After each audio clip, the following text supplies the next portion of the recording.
What's going on, guys? I'm Tyler, and I'm here to let you know that Doctor Strange in the Multiverse of Madness is no perfect movie. And in the Multiverse of Madness, Stephen Strange, once again played by Benedict Cumberbatch, comes across a girl who in this video I'm going to call the United States of Chavez because I don't care what name it is in terms of heritage or ethnicity. It's still a really dumb name. United States of Chavez, played by Xochitl Gomez, who has this subconscious ability to enter different universes. And he decides to protect her from his former Avengers ally Scarlet Witch, played by Elizabeth Olsen, who wants to use Chavez's powers to bring back people that she had and lost in her past. And yes, it does tie into WandaVision. Now, when it comes to movies about multiverses this year, because there are already two, I mentioned in my Everything Everywhere All at Once review that one of the things that disappointed me about that movie was that we didn't really get to spend that much time in the other dimensions for the sake of being a lot more character-based. But it didn't really change the fact that we barely spent time in each dimensions. The mythos and lore surrounding each of them were explained through excessive monologues of exposition as opposed to spending enough time to live in them. And I felt that the Daniels, for having a real kooky, surreal style, didn't really offer that many surreal visuals to make up for the excessive amount of dialogue. So, like a lot of people, when I found out that Sam Raimi was taking over from Scott Derrickson as the director for this, and that whether Derrickson left or not, this was going to be a little bit more of a horror-based superhero movie, I got really excited, and I was hoping that Raimi in particular could create something that felt darker, more intense, and trippy as hell when it comes to the overall experience, especially for MCU. And that is exactly what we got. All too often, there are Marvel directors who will just settle or are forced to accept the established Russo brothers style of filmmaking, where every scene, whether it's exposition or two characters just hanging out with each other, are filmed in very bland, generic standard coverage. And whenever there's an action scene, everything has to be handheld camera work and a lot of quick cut editing, almost as if it's a Jason Bourne movie in order to make things feel gritty and more realistic. And at this point, it's gotten incredibly monotonous. But in this movie, Raimi gets to use every cinematic trick that he's had up his sleeve ever since the first Evil Dead movie. The cinematography from John Matheson in particular has some of the MCU's best, most daring, and surreal visuals that I have ever seen, and a lot of that comes from the uncomfortable horror atmosphere that Raimi creates. Now, I should make this clear. This isn't technically a horror movie per se. It is more of an action drama that has beats of a horror movie within it. And that part still felt fresh and new and felt like the movie that we kind of wanted from the New Mutants a couple years ago. But when it comes to the camera work, because Raimi has always been fantastic as using the camera to tell you the story, to move the scares along forward. Whenever Wanda is about to do something so dastardly and evil, he will often frame her in a Dutch angle to give her a sinister presence, or whenever it's established that she's on the hunt for Steven and her friends, once she enters the room, the camera will quickly zoom in on her to make the chase feel a lot more suspenseful before it even starts. Hell, he even finds a way to put in those Evil Dead POV shots of people being chased or attacked by demons up close and quick cutting in between to make it feel a lot more stylish, fast-paced, and energetic, and it worked. It was woven into the story so well, and that was the great thing about each horror routine within this movie. Like a good action scene, it has to move the story forward, it has to do something brand new for the characters, show off something that they haven't done before, or are just learning for the first time, which is exactly what we got here. Oh my god, I'm so excited to talk about the horror routines in this movie. They are actually built up by having characters sit in silence, staring at a blank space, waiting for something to jump out at them. And the sound design, which is eerie as hell, combines a lot of white noise or background noise that you would expect from an environment. So when Stephen Strange and his friends are hiding in an underground sewer, and they're expecting Scarlet Witch to pop out, all you can hear are the drops of water coming down, cutting back and forth slowly between each of them, staring down this empty space. Has this almost Sergio Leone style of editing that was phenomenal. The musical score from Danny Elfman, which is probably one of the best and most memorable MCU scores I've heard in a while, gets your blood pumping right away before anything even happens. Just them preparing their monastery with weapons and soldiers for attack still feels incredibly... It just feels so entertaining based on the music alone. And all of these things are bookended by a well-timed jump scare as opposed to just starting the jump scare right away and then leading into an action scene. And the jump scares, even if they don't scare you, because to be honest, there were a few that didn't land. There was only one false alarm, which that part was absolute icing on the cake. They're still fun to watch, based on the amount of creativity that comes with each illusion, monster they come across, and incredibly violent kill that happens on screen. And when I say violent, I mean violent by MCU movie standards. There are only like a couple kills that even really compare to a Marvel Netflix show, but at the exact same time, there are lost limbs and entire disintegrations of bodies that had my jaw on the floor and had everybody else in the theater completely caught off guard. Two in particular, one involving a monster who loses an eyeball, and this dream sequence where a character is in this blank white area, and very slowly but surely there's this red cloud of smoke that sneaks up behind them, and the payoff was really, really good.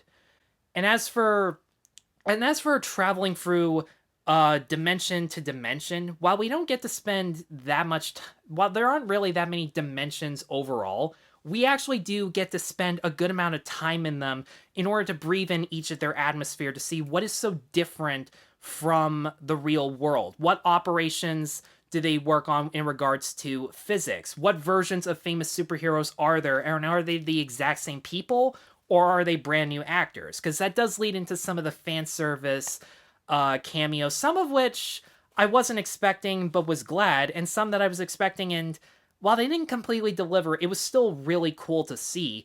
And just how much more fun or scary it would be to live in compared to our real world. There was one visual revolving around a staircase in the middle of an ocean that leads to a dark cloud, almost like a highway to hell in reverse.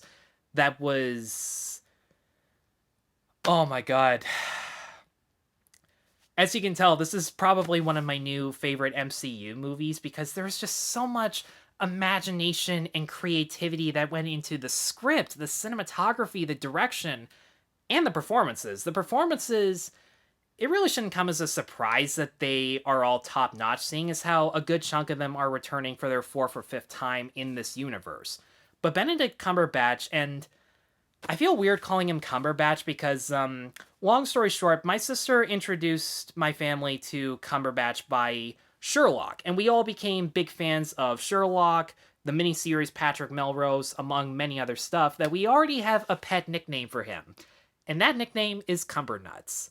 From now on, every time I review a movie, I'm going to call him Cumbernuts, and I'm going to throw back to this video, because I've wanted to say it in my videos for a really long time. Cumbernuts might actually be putting on his best work as Stephen Strange based on how more vulnerable he is in comparison to the other movies that he's done. He's at this point in life where he has a lot of regrets surrounding his relationship with Christine, and I gotta say, Rachel McAdams is given a much more prominent role and does great work with it, that because of that one relationship not working out, he starts to get depressed, and he feels lonely even among friends who are willing to support and reach out for him, which is an interesting character trait that he actually shares with Scarlet Witch and United States of Chavez. They've all lost people dear to them in differing ways that carries a decent amount of responsibility and guilt that naturally, once they enter the multiverse, they each start to wonder how far, if at all, they'd be willing to go in order to get those people back, even if it's not the exact same people. And needless to say, and without getting into specifics, there are valid reasons for trying to reach out to these people and invalid, and it keeps changing between each character, which is something that I really liked. Wanda, especially as Scarlet Witch, I was really concerned about because I spent a day and a half binge-watching WandaVision just to make sure I didn't miss anything. To be honest, I think it would have been more impactful if I hadn't watched the show, and it would have been less of a waste of time, because I hated WandaVision. The sitcom jokes were not funny. The side characters were not funny.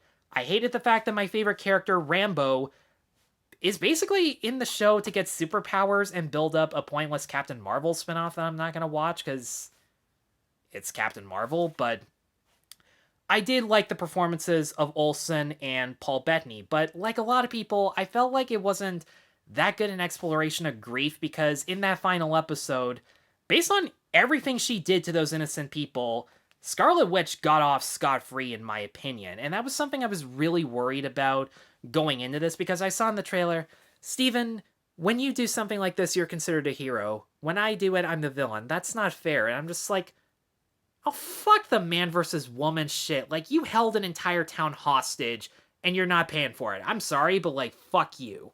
And while this movie doesn't hold her feet to the fire for what she did in WandaVision, which was kind of pathetic, she is held accountable right from the beginning of this movie for trying to hunt down United States of Chavez. And I'll be completely honest, Elizabeth Olsen does great work once again at being simultaneously sympathetic and intimidating. She thankfully ditches the accent, which also does tie into her arc of denial. But what makes her so scary isn't just the amount of destruction and carnage that she creates on screen, and Raimi does a good job, as I said before, of making her a menacing figure. It's the fact that she instantly and unapologetically is open and honest about the fact that she's willing to harm other people's children just to save her own, while being able to instantly justify it in front of everyone with no guilt or remorse whatsoever.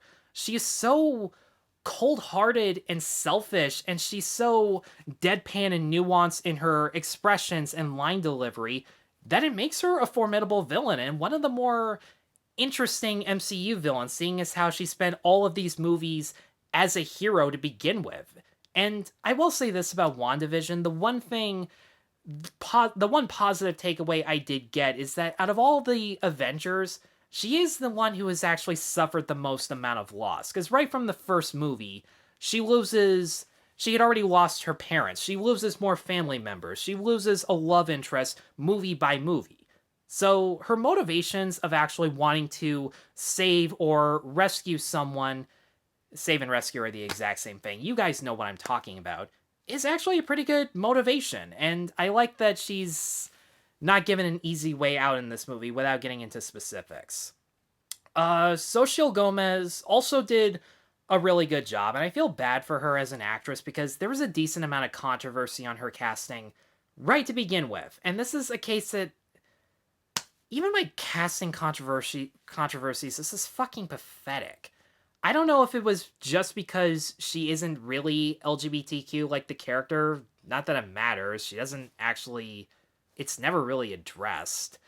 Or, and this was the one that pissed me off the most, even though she's not white, she was accused of being colorist because her skin wasn't as dark as the comic book character. Look at me. I'm being racist to fight racial injustice. You SJW sacks of shit. Like, fuck off.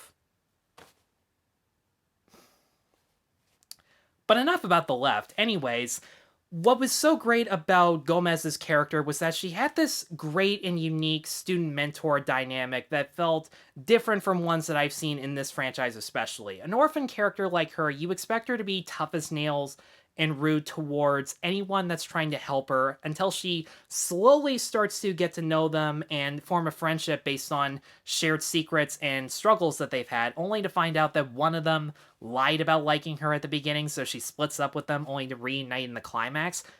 Thank God that does not happen. What makes the dynamic between Strange and Chavez work is that right from the beginning, the two of them are upfront about everything because she realizes right away that she can't fight this battle herself. So she has to be able to learn to trust other people. And with Strange, once she does start to share her past and her backstory, one of the most heartbreaking scenes in the entire movie, he realizes that there is some stuff that he can identify with her. So he gets some stuff off of his chest opening up to reassure her that everything's going to be okay. And also to prove to himself that he can take his own advice and prove that he can actually share his pain towards his friends and his comrades. The one problem I did have with Chavez's arc is that it revolves around her struggling to control her powers on a conscious level. And it's not really addressed until the last 20 minutes of the movie, and the excuse they kind of give makes a little bit of sense, but it doesn't help that there are entire scenes where Strange is trying to protect her that she's kind of relegated to the background, or she's saying these incredibly stupid lines of dialogue like, "Who's Spider-Man? Does he shoot web out of his ass?" Or, "I'm your friend, you're killing me." Like, I don't know why she got saddled with the worst lines of dialogue, but more or less, there are entire scenes where she serves as a damsel in distress. She's not an annoying or whiny one, and it actually does kind of make sense when you think about it. And to be fair, like, towards the end, she actually does get to be a badass in a cool way, but also in an emotional way. Again, I don't want to spoil it, but the way that she fights for herself leads to probably one scene involving Scarlet Witch that was more heartbreaking than the entire show. But at the same time, I wanted more time spent on Chavez being able to learn to control her powers in the limited downtime that she has going from universe to universe. And that does kind of tie into my one big problem with the Multiverse of Madness, the pacing. Right from the beginning, Chavez is on the run and Strange is doing everything that he can in order to protect her. And they try to compensate for the fast pacing directing wise by having scene transitions as opposed to cutting from one scene to the next through establishing shots. He'll use these quick pan transitions to go from one location to another in order to save time. And from an editing standpoint, that is pretty good. And in order to slowly ease into things, he'll actually use fade-ins or fades to black as if the first and second act are chapters. So those things were cool. But the other thing they try to do is throw in a lot of unnecessary exposition or lines of dialogue that repeat the exact thing that we just witnessed as if we somehow weren't paying attention or as if they somehow weren't showing the scene at all, and that part I really couldn't stand. And unfortunately, it did take away from the stakes and the emotional arc surrounding the friendship between Steven and United States of Chavez. But at the same time, I had a blast with Multiverse of Madness. It was exciting, it was scary, it was action-packed, the performances were great. The overall visual style feels brand new at parts. Like, there are obviously some Marvel moments that they have to throw in there so that the dumbest of audience members can't get bored, but this is a really good step forward, and I hope that Marvel keeps hiring directors who are much more artistic and can bring something fresh to this franchise. So for all those reasons, and because it is a much better sequel than some of the ones we've gotten recently, I'm going to give Doctor Strange in the Multiverse of Madness a 4 out of 5. Definitely check it out, whether you're a horror fan or not. There's something for everybody to be had with this movie. So guys, thanks as always for watching. If you have seen Multiverse of Madness, let me know in the comments below what you thought of it. And let me know which one's your favorite parallel dimension movie. Everything Everywhere or this? Because honestly, I'm going with this. Be sure to let me know in the comments below. And be sure to like and subscribe. Take care.